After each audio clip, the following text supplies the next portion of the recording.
Hello नमस्कार, मैं हूं आशीष और मैं आपका वेलकम करता हूं इंडिया फर्स्ट में। दोस्तों, भारत का पार्लियामेंट, भारत की सरकार और इंडियन आर्मी ताबड़तोड़ कार्रवाई कर रही है। ऑपरेशन सिंदूर पे जयशंकर साहब, राजनाथ सिंह साहब, ये बहुत क्लियरली भारत का एक यूनाइटेड स्टैंस पूरी दुनिया के सामने रख रहे हैं और इस टाइम में पाकिस्तान के पास गिड़गिड़ाने के अलावा कोई चारा नहीं है। साथ ही साथ इन पाक पपेट्स को हंट डाउन किया जा रहा है। हमारे para special forces, Indian army, राष्ट्रीय राइफल और सारी सिक्योरिटी एजेंसीज ऑपरेशन महादेव चला रही है वैली में। मैं कश्मीर वैली की बात कर रहा हूं और जंगल, झाड़, केव, ये जहां पे भी मिलेंगे महादेव का नाम लिख के इनके मतलब मैं कहूं इनको गुड नाइट बोला जा रहा है। और ध्यान से समझिए क्या क्या बातें हो रही है। मोस्ट इंपॉर्टेंटली जयशंकर साहब ने 5 इंपॉर्टेंट पॉइंट मेंशन किए कि भारत किस तरीके से रिटेलिएट कर रहा था और क्या भारत की फॉरेन पॉलिसी फेल हो गई है। सबसे पहली बात, भारत ने किसी कंट्री से कोई परमिशन नहीं लिया। किसी कंट्री को यह नहीं बोला कि हम ये कर रहे हैं, give us permission, give us some kind of approval. नहीं, वी इन्फॉर्म्ड कि हमारे ऊपर पहलगाम एक टेरर अटैक हुआ है and we have the right to defend ourselves. और ये हमारा स्टांस इसे यूनाइटेड नेशन सिक्योरिटी काउंसिल से लेकर इंक्लूडिंग आप मान लीजिए क्वाड, एससीओ, हर जगह इसे सपोर्ट मिला है। कहीं पे पहलगाम का नाम लिया गया, कहीं पे सिर्फ क्रॉस बॉर्डर टेररिज्म बोला गया। दूसरी बात, हमने अपनी सारी पार्टनर कंट्रीज को कहा कि भाई देखिए, हम हिट करेंगे 7 तारीख को, हम हिट करेंगे सिर्फ टेरर टारगेट्स को। अब ऑब्वियसली डेट नहीं बताई गई थी, बट एक चीज क्लियरली था कि भाई देखिए, इंडिया डिफेंड तो कर रहा है बट इंडिया रिटेलिएट करेगा, इंडिया बदला लेगा। और किससे बदला लेगा? एक नॉन एस्केलेटरी स्ट्राइक। मतलब हम वॉर नहीं चाहते, बहुत क्लियरली हम टेरर टारगेट्स को, मतलब बहावलपुर, मुरीद के पर गच्चे उड़ाए जाएंगे। और पहले ही दिन दोस्तों, अब यह दुनिया के सामने बिल्कुल पब्लिक इंफॉर्मेशन है कि पहले ही दिन हमने स्कैल्प से लेकर ब्रह्मोस सब कुछ यूज किया था। तीसरी कहानी थी कि भाई भारत और पाकिस्तान के बीच में गलती से भी बीच में मत आइएगा। मतलब डू नॉट इंटरफियर, हमें ज्ञान मत दीजिए, कोई मीडिएशन नहीं होगी, बाइलेटरल इशू है। पहले हम इन्हें कूटेंगे और फिर हम इन्हीं से आराम से बाइलेटरली बात कर लेंगे। और कैसी बात? मिलिट्री लेवल की टॉक्स, जहां पे मिलिट्री गिड़गिड़ाएगी, माफी मांगेगी, तो फिर हम शांति स्थापित करेंगे। चौथी बहुत इंपॉर्टेंट बात कि सारी कहानी में, ऑपरेशन सिंदूर में, कोई भी न्यूक्लियर साइबर रैटलिंग नहीं चलेगा, कोई न्यूक्लियर ब्लैकमेल नहीं चलेगा, कोई न्यूक्लियर थ्रेशोल्ड की धमकी नहीं देखी जाएगी। सीधा घर में घुस के ठोका जाएगा। और आर्म्ड फोर्सेस के वैलर को पूरे पार्लियामेंट ने सेलिब्रेट किया। जिस प्रिसीजन के साथ हमने स्ट्राइक किया है, जिस जिस तरीके से हमने इनको डिकैपेसिटेट किया है, अब दुनिया के पास इसका प्रूफ है। साथ ही साथ हम पाकिस्तान की मिलिट्री टारगेट्स को हिट नहीं कर रहे। बट अगर पाकिस्तान ने रिटेलिएशन किया और पाकिस्तान ने जिस तरीके से आपने 9 और 10 तारीख को देखा कि भाई ये हमारे मिलिट्री टारगेट्स को पठानकोट एयरबेस, अदमपुर एयरबेस, सबको टारगेट करने की कोशिश कर रहे थे। राजस्थान, गुजरात, जम्मू एंड कश्मीर, हर जगह इन्होंने कोशिश की। तो फिर भारत ने दो टूक बोल दिया था कि उसका जवाब मिलिटरीली हम लेंगे। एंड लास्टली, अगर किसी को लगता है कि वो मीडिएशन कराना चाहता है, शांति स्थापित करना चाहता है, तो इसका सिर्फ एक ही जरिया है। कोई ट्रेड व्रेड की कहानी नहीं है इसमें, कोई फाइटर जेट कितने गिरे हैं इसकी कहानी नहीं है। सीधी कहानी है, अगर किसी को शांति करवानी है तो बोलो पाकिस्तान के डीजीएमओ को, बोलो पाकिस्तान के जर्नलों को कि आके सॉरी पापा बोलें। किसे? इंडियन आर्मी को, इंडियन आर्म्ड फोर्सेस के सामने झुके, गिड़गिड़ाएं। और जो कि एग्जैक्टली यही हुआ। और इन्होंने क्रोनोलॉजिकली बताया कि स्ट्राइक शुरू करने से पहले हमने पूरी दुनिया में एक बहुत इंपॉर्टेंट मैसेज भेजा कि ध्यान से समझिए, यह हमारे ऊपर क्रॉस बॉर्डर टेरर अटैक है। इसके डायरेक्ट तार, और आज तो प्रूफ मिल गया। आज पार्लियामेंट ऑपरेशन सिंदूर के ऊपर काम कर रहा था, इंडियन आर्मी ऑपरेशन महादेव में इनके मास्टरमाइंड को ठोक रही थी। What a day, what a day. और इसी टाइम में बहुत क्लियरली था कि भाई देखिए, सारी कंट्रीज को मैसेज दिया गया कि आप चाहे छोटी ग्रुपिंग हैं, आप बाइलेटरल हैं, ट्राइलेटरल हैं, मिनीलेटरल हैं, कैसी भी इंस्टीट्यूशन हो, सबको क्लियरली मैसेज दिया गया। इंडिविजुअल कंट्रीज को, पार्टनर्स को, सबको समझाया गया कि भाई देखिए, हमारे ऊपर हुआ है एक क्रॉस बॉर्डर अटैक। एक टेरर अटैक, और इसकी किसी भी परिभाषा में किसी भी कंट्री इसको सपोर्ट नहीं कर सकती। तो कुछ कंट्रीज ने पहलगाम शब्द यूज करके इसे कंडेम किया, बट मेजॉरिटी कंट्रीज ने क्रॉस बॉर्डर टेररिज्म और फाइट अगेंस्ट टेररिज्म में भारत का सपोर्ट दिया। साथ ही साथ भारत ने अपना स्टांस बहुत क्लियरली रखा, we have the right to defend ourself. मतलब वही प्राइम मिनिस्टर वाली बात कि मिट्टी में मिला देंगे, जहन्नुम में भी अगर ढूंढना पड़े तो वहां से ढूंढ के लाएंगे, and we will hunt you down. आपने भारत की महिलाओं के साथ मजाक किया था जब वो बिल्कुल निहत्थे सिविलियंस अपनी फैमिली के साथ जब टूरिज्म करने आए थे, कश्मीर वैली में आए थे, पैसे खर्च कर रहे थे, लोकल्स को सपोर्ट कर रहे थे, भारत में पीस का माहौल था, तब आपने कम्युनल टेंशंस बढ़ाने के लिए आपने टू नेशन थ्योरी की बात की, इतनी सारी बात की। साथ ही साथ इन्होंने कहा कि भाई देखिए, इंडियन गवर्नमेंट ने डेटरेंस बनाया, सब कुछ डेवलप किया, हमने अपनी आर्म्ड फोर्सेस को मजबूत किया, बट 26/11 के बाद हमने रिटेलिएशन नहीं किया। हमने कहा कि भाई रिटेलिएट नहीं करना ही बेस्ट ऑप्शन है। बट आज भी देखिए कि चाहे टीआरएफ को डिसबैंड करवाना हो, किसी और कंट्री पे प्रेशर दिलवा के उसको एक proscribed global terrorist organisation declare करवाना हो, चाहे वो बाद में हो, it is a success of the diplomacy. साथ ही साथ दोस्तों, हमें इतनी मैच्योरिटी ये समझना पड़ेगा कि कोई भी कंट्री आपको ये नहीं बोलेगी go to war, we are supporting you. सारी कंट्रीज जिनसे आपको सपोर्ट चाहिए, बैक चैनल में आपको वो सपोर्ट मिल रहा था, in form of military weapons, in form of supplies, in form of non interference, in form of toned down replies. चुप होके काम कर रहे थे, इग्नोर कर रहे थे बहुत सारी चीजें। साथ ही साथ बड़े सारे क्वेश्चन पार्लियामेंट में डिस्कस हुए, बहुत सारे क्वेश्चंस। आज एक कंट्रोवर्सी भी हो गई। चिदम्बरम साहब ने एक क्वेश्चन पूछ लिया और इसका जवाब आज इंडियन आर्मी से आया। चिदम्बरम साहब ने एक क्वेश्चन पूछ दिया कि क्या प्रूफ है कि भाई ये जो अटैक हुआ है इसमें पाकिस्तान इन्वॉल्व है। इंडियन आर्मी ने प्रूफ दे दिया, शाम आते आते बहुत अच्छा प्रूफ दिया है, क्लियरली बॉडीज विजिबल है, सब कुछ विजिबल है।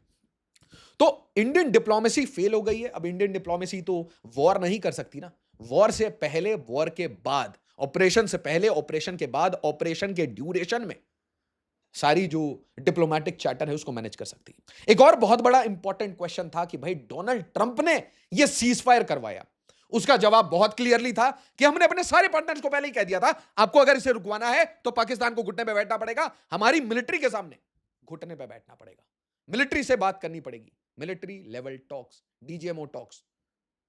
और फिर एक क्वेश्चन था कि क्या ट्रंप ने ट्रेड का बहाना, और बिल्कुल पटल पे, सदन के पटल पे खड़े होके जयशंकर साहब, भारत के minister of external affairs, foreign हमारे मिनिस्टर, वो क्लियरली कहते हैं कि भाई कोई ट्रेड की बात नहीं थी, कोई सीज फायर अमेरिका ने नहीं करवाया। यहां पे सिर्फ एक मैसेज था, जेडी वांस का कॉल आया था प्राइम मिनिस्टर मोदी को 9 तारीख को कि आपके ऊपर एक अटैक होने वाला है, बड़ा अटैक होने वाला है, और उसके रिप्लाई में प्राइम मिनिस्टर मोदी ने बड़े क्लियरली ये कहा कि अगर ऐसा कोई अटैक होता है तो इसका जो रिटेलिएशन होगा वो सीवियर होगा। और फिर जयशंकर साहब कहते हैं कि पूरी दुनिया इस चीज की मुरीद हो चुकी है कि मुरीदके को हमने ठोका 7 तारीख को, और 9-10 को जो हमने ठुकाई की है, ब्रह्मोस से जो ठुकाई हुई, उसकी प्रूफ तो खुद पाकिस्तानी देते हैं, उसका प्रूफ तो पूरे दुनिया के जितने दुनिया के प्लेयर्स हैं वो खुद देते हैं। भाई इसके ऊपर मिलिट्री स्टडी हो रही है, डोवाल साहब ने इसके ऊपर बोला था, show me N ounce of proof. आप मुझे एक फोटो दिखाइए कि इंडिया, और आज मैं मेजर जनरल रानाडे के साथ एक पॉडकास्ट शूट कर रहा था, मैंने उनसे पूछा, sir how many fighter jets have we lost etcetera. उन्होंने कहा कि Ashish tell me one simple answer, कि अगर हमारा एक मिग 21 गिरता है कहीं पे भी, कितना देर लगता है इस न्यूज को फैलने में, कितनी जल्दी ये चीजें वायरल होती हैं।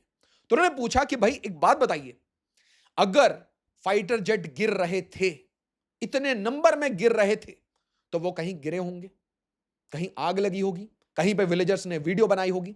तो क्या आप ये कहना चाह रहे हैं कि हमारी इंफॉर्मेशन स्ट्रेटजी इतनी फुल प्रूफ है कि हमने भाई चाइनीज फायरवॉल लगा रखा है कि हमारा मन करे तो वो वीडियो गायब हो जाए? क्या सोशल मीडिया को हम ऑन करते हैं? क्या सारे लोगों की फ्री स्पीच हमने दबा रखी थी? उनका मैसेज बहुत क्लियर था। सेकंड बात उन्होंने कही कि war is about win and losses. बहुत सारे लॉसेस, बहुत सारे विन्स होंगे, बट क्या आप अपने एनिमी को स्ट्रेटेजीज बताएंगे कि आपका यह अटैक हमने ऐसे फॉइल किया, आपका यह अटैक मार्जिनली सक्सेसफुल था। गेम जीतने का होता है। गेम इस टाइम में यह बताने का नहीं होता अपने एनिमी को कि भाई क्या सही है क्या गलत है, what you are doing right and what you are doing wrong. इसी से आप एक जीते हुए हार को, एक जीते हुए वॉर को हरा सकते हैं। Very important questions. साथ ही साथ यहां पे एक क्वेश्चन पूछा गया ऑपोजिशन से, Samajwadi party member of parliament ये कहते हैं कि ऑपरेशन तंदूर चाहिए था, आप पाकिस्तान ऑक्युपाइड कश्मीर क्यों नहीं गए। इस पे राजनाथ सिंह साहब ने दो टूक कहा कि ऑपरेशन सिंदूर पहलगाम को अवेंज करने के लिए था, पीओके के लिए नहीं था। अगर टर्म्स ऑफ रेफरेंस ये होते तो इंडियन आर्म फोर्सेस केपेबल है ये ठुकाई करने के लिए। आर्म्ड फोर्सेस को टर्म्स ऑफ रेफरेंस अगर दे दिए जाए, ड्यूटी दे दी जाए कि भाई अभी बांग्लादेश का केक काटना है, उसके बाद आप बताइए।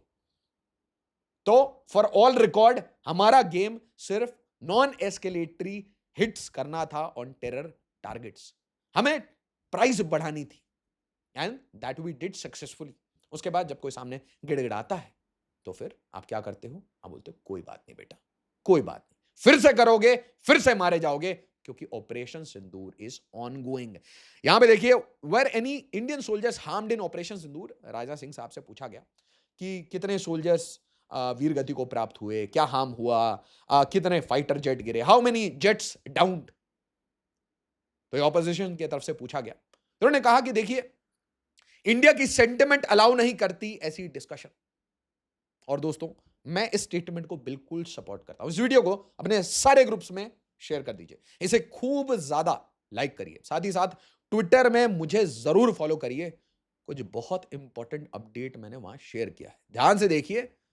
कोई एक ऑर्गेनाइज्ड गैंग है, इस गैंग को धीरे धीरे समझना पड़ेगा। ट्विटर पे जाइए, मेरा रीसेंट ट्वीट देखिए, operation Sindoor debate, they never asked how many enemy aircrafts were shot down. कितने पाकिस्तान के जेट हमने ठोके, कहां कहां कितना ठोका है, यह क्वेश्चन क्यों नहीं पूछ रहे हो। पूछो, मदद करो, एक कंबाइंड एंटिटी की तरह, कंबाइंड भारत के एंटिटी की तरह बिहेव करना शुरू करिए। और वो खुद कहते हैं कि भाई मैं एक सीजन्ड पार्लियामेंटेरियन हूं, डेकेड से मैं सदन का एक मेंबर हूं, तो मैं झूठ नहीं बोलूंगा आपके सामने, बिल्कुल आई विल नॉट लाई, मैं ब्लफ नहीं करूंगा, ब्लफ एंड ब्लस्टर नहीं करूंगा। Operation Sindoor to resume if, साथ ही साथ बहुत क्लियर वार्निंग, बिल्कुल रेड लाइन ड्रॉ कर दिया गया है पाकिस्तान के लिए from the defence minister of India कि भाई अगर आपने कुछ और ट्राई किया तो the action will be more severe, it will be brutal. मतलब पाकिस्तान की bleed India by 1000 cut strategy fail हो रही है। अब वो एक ब्लीडिंग कराएंगे, हम उनकी कटिंग करेंगे। यहां पे केक कटिंग सेरेमनी की बात हो रही है। Operation Sindoor not over, only on a pause. बहुत अच्छी डिस्कशन है, good that we are discussing, but इस पार्लियामेंट से हम एक यूनाइटेड फ्रंट दिखा सकते थे। इस पार्लियामेंट में हम ऐसे क्वेश्चंस पूछ सकते थे जिससे कि ग्लोबल नैरेटिव शेप, जिससे कि दुनिया ये क्वेश्चन पूछे कि बताओ पाकिस्तान कहां ठोके हो, बताओ पाकिस्तान कहां बम गिरा है, बताओ कामाकाजी ड्रोन कहां घुसे हैं, बताओ कितने एयर डिफेंस सिस्टम फेल हुए हैं, बताओ इंडिया ने तुम्हारे air defence system Chinese imported उसको कैसे ठोक दिया, बताओ कितने वेस्टर्न सिस्टम्स और कितने चाइनीज सिस्टम फेल हुए हैं, बताओ बताओ कहां छुपे जा रहे हो, बताओ कि नूर खान एयरबेस पे चकलाला सरगोदा ये क्या हुआ है यहां पे एग्जैक्टली, अच्छे से बताओ। वो एरियाज को कारपेट के अंदर टेंट में छुपा के क्यों रखा है, नो मैंस लैंड क्यों बना दिया है। Debate on operation Sindoor, opposition running away from discussion, obviously वही रखस, left right and centre. Amit Shah साहब बीच बीच में बोल रहे हैं, but I am very sure कि यहां पे, क्योंकि अब मिंट भी कह रहा है parliament discussion operation Sindoor, PM Modi Amit Shah likely to speak in Lok Sabha tomorrow, तो this you should follow. But ये काफी अनफॉर्चुनेट स्टेटमेंट था, स्पेशली मैंने आपको बताया कि as a child I saw Kargil. आज जब आप ऑपरेशन सिंदूर देखते हो, and I am saying this as a layman, बिल्कुल लेमैन जो न्यूज में देख रहा है, आई ऑलवेज वंडर्ड कि हम इतने, हमारे सोल्जर्स, सो मेनी सोल्जर्स हर दिन कॉफिन्स आ रहे थे. It was very emotional. TV देख के मैं बच्चा था, मुझे रोना आ जाता था. Because one thing I understood, these are bodies. उससे पहले पता नहीं था. मुझे बहुत अच्छे से मेमोरी है कि आई यूज टू थिंक कि हम कहीं और क्यों नहीं मारते इनको. Why always hills. हम हिल्स में जाके क्यों लड़ रहे हैं इफ इट इज डिफिकल्ट. क्योंकि उस टाइम में बताया जा रहा था कि they are on the top, they are on the top और हम बॉटम पे हैं, तो इसलिए हमारे सोल्जर्स चढ़ रहे थे with all the valour. R K Sharma साहब ने पॉडकास्ट में बोला था कि भाई जिगरा चाहिए. तो आई कुड सेंस दैट कि कारगिल में हम वेपन सिस्टम से कम और जिगरे से ज्यादा लड़े हैं और फिर भी उनको तोड़ा है. Just think about it, just think about the valour, the mindset of armed forces, of all the men who are in uniform and all the men and women who are not in uniform. दोनों side से काम चलते हैं ना. कुछ अदृश्य भी हैं जो हमेशा काम करते हैं.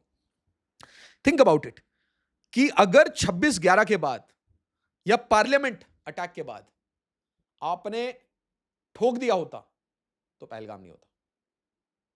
वो अब 500 बार सोच के कुछ करेंगे. अब वो कोशिश करेंगे कि आपको वो अटैक तो करेंगे. अब वो कोशिश करेंगे कि बांग्लादेश का नाम आ जाए, म्यांमार का नाम आ जाए, किसी ऐसे इंसान का नाम आए जो कि पाकिस्तान से लिंक ही ना हो. नई प्रॉक्सीज बनाने की कोशिश करेंगे क्योंकि उनको पता है ये ब्लीड इंडिया, 1000 कट ये खत्म हो चुका है. K2 मूवमेंट ये खत्म हो चुका है. ना कश्मीर मिला, ना खालिस्तान, कुछ नहीं मिला. ऊपर से पानी बंद हो गया है और Indus water treaty is in abeyance. Nuclear bluff किसी काम का नहीं है. That bluff and bluster is gone. भाई जितना भी ट्रंप ने सपोर्ट किया था, बहुत क्लियरली बोला गया कि ट्रेड रूट पे कोई बात नहीं हुई है. ट्रेड के लिए हम सीज फायर नहीं करेंगे, पॉज नहीं करेंगे. यह सिर्फ इसलिए हुआ है क्योंकि भाई हमारे सामने कोई झुका है. So no Modi Trump call took place during operation Sindoor straight. अब मेरा क्वेश्चन यह है, और यह बहुत पर्टिनेंट आर्ग्यूमेंट पार्लियामेंट के डिस्कशन में, बहुत पर्टिनेंट क्वेश्चन आया दिमाग में कि या तो आप ट्रंप की बात मानेंगे ऑपरेशन सिंदूर में, और अगर आप ट्रंप की बातों को लेजिटिमेट मानते हैं तो फिर ट्रंप की हर बात माननी पड़ेगी. बिल्कुल हर बात माननी पड़ेगी. वो बहुत ही कॉन्कॉक्टेड रियलिटी में रहता है. सफेद भालू is in a different area all together. उसको समझ नहीं आता 1500 साल की लड़ाई है एंड ऑल दैट. और या तो आप भारत सरकार के जिन मुलाजिमों ने, जिन ऑफिसर्स ने, जिन आर्म्ड फोर्सेस ने, मिनिस्टर्स ने, सबने मिलके एक टीम एफर्ट, ऑपोजिशन ने भी साथ में मिलके खेला, सब कुछ सबने मिलके खेला है. और इंडिया के जितने लोग हैं, हम दिन रात भारत की आर्म्ड फोर्सेस के पीछे, भारत की सरकार के पीछे सब मिलके खड़े थे. तो अब ये क्वेश्चन है, बहुत पर्टिनेंट क्वेश्चन है कि भाई क्या आप भारत की बात सुनेंगे या आप ट्रंप की क्वेश्चंस को आंसर करेंगे, ट्रंप के नैरेटिव को समझेंगे. ऑपरेशन सिंदूर के साथ साथ ये सबसे इंपॉर्टेंट स्टेटमेंट है, zero tolerance of terrorism, right to defend Indians, operation Sindoor. तो आप में से जो भी लोग ऐसे नैरेटिव, चाहे वो कितने भी बड़े सोर्स से आ रहे हो, कितने जेट गिरे हैं, ये नकारात्मकता जो हमने उरी के टाइम में दिखाई थी, इसे जल्दी से हम भारतीयों को अपने डीएनए से साफ करना पड़ेगा. We cannot have that mindset. We need to be confident, we need to be competent. और क्रॉस बॉर्डर ठुकाई की आदत डाल लीजिए. म्यांमार में ठुकाई हो गई है, पाकिस्तान में ठुकाई हो गई है, कहां कहां होगी एक डेकेड में वो समझ नहीं आएगा. कहां कहां होगी क्या पता. अब इंडियन नेवी अपने मूड में आ जाए. इसके साथ operation Mahadev, Indian armed forces 3 killed in Kashmir will take some time for identification. Okay. Chinar corps, Indian army, special forces, राष्ट्रीय राइफल, साथ में सीआरपीएफ, जेके पुलिस, सारी इंटेलिजेंसीज, चाहे एमआई हो, आरएनएडब्ल्यू, इंटेलिजेंस ब्यूरो, एनटीआरओ, सब मिलके इनकी ठुकाई होती है. एंड वो are the men leading in the front, वही जंगल वॉरफेयर वाले एक्सपर्ट्स. बिल्कुल हाँ, वो टैटू वाले सारे लोग. यस, राष्ट्रीय राइफल एंड स्पेशल फोर्सेस. तो इनकी ठुकाई हो गई है. 3 have been neutralized in an intense firefight. क्या आज मैं सेलिब्रेशन देख रहा था, चाहे वो ढिल्लों साहब का हो, चाहे डीपी पांडे सर का हो. Just look at there tweets. Everyone, every commander, every retired veteran, they are just proud. Just looking at all the lieutenant generals, major generals, the leadership who have retired, are proud of it. क्या operation है, इनकी ठुकाई हुई है. And they were caught napping, आराम से बैठे हुए थे, इनको ठोक दिया गया है. 14 days, one mission, Mahadev Peak. How Pahalgam mastermind was hunted down. क्या बात है. एक साइड से पाकिस्तान की हंटिंग हो रही है, एक साइड से, और आपको बहुत अजीब लगेगा, सुलेमान शाह, हासिम मूसा, कोड नेम्ड ऑपरेशन महादेव में इसे एलिमिनेट कर दिया गया है. He was a former commando of SSG, मतलब जैसे भारत की पैरा स्पेशल फोर्सेस. और ये बात एक जगह मैंने सुनी और एक जगह मेरे सामने सर ने कहा. डीपी सर ने बिल्कुल सामने कहा, और एएनआई के पॉडकास्ट में कर्नल हनी बख्शी साहब ने बहुत क्लियरली कहा कि भाई ये एकदम घात लगा के आ रहे हैं. जिस कॉन्फिडेंस से ये हिट कर रहे हैं, they are trained commandos, they are special forces, जो कि बाद में ऑब्वियसली हाफिज सईद को ज्वाइन कर लेते हैं, लश्कर तोयबा को ज्वाइन कर लेते हैं, या टीआरएफ, व्हाटएवर. कुल मिला के बात समझिए कि टेरर और आर्मी में, पाक आर्मी में कोई डिफरेंस नहीं है. एक unprofessional, extremely unprofessional people. Pahalgam attack mastermind Hashim Musa reportedly killed in operation Mahadev. Who was he? Ex Pak army commando and Pahalgam attacker. हर जगह ये न्यूज आ रही है. Pahalgam attack mastermind was caught napping inside details of op Mahadev. ये बहुत बड़ा सक्सेस है.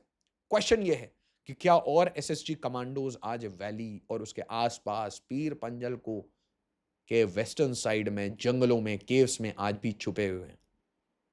बड़े क्वेश्चंस हैं, बड़े ऑपरेशंस होने वाले हैं. ऑपरेशन सिंदूर ऑनगोइंग है. पैरेलली हर सरकार, बिहार में इलेक्शन कमीशन काम कर रही है. इलेक्शन कमीशन ने कह दिया पूरे देश में, नेशन वाइड ये इंटेग्रिटी टेस्ट होगी. वोटर्स, हाँ जी, जितने बने थे, प्रॉब्लम है. चांगुर बाबा कहीं पकड़ा जा रहा है, कहीं उत्तराखंड में ऑपरेशन कालनेमी चल रही है, इनकी शामत आ रखी है. बट एक्सटर्नल से ज्यादा प्रॉब्लम्स आज इंटरनल है. वीडियो को लाइक, शेयर और सब्सक्राइब जरूर करिएगा. एज ऑलवेज, जय हिंद, जय भारत.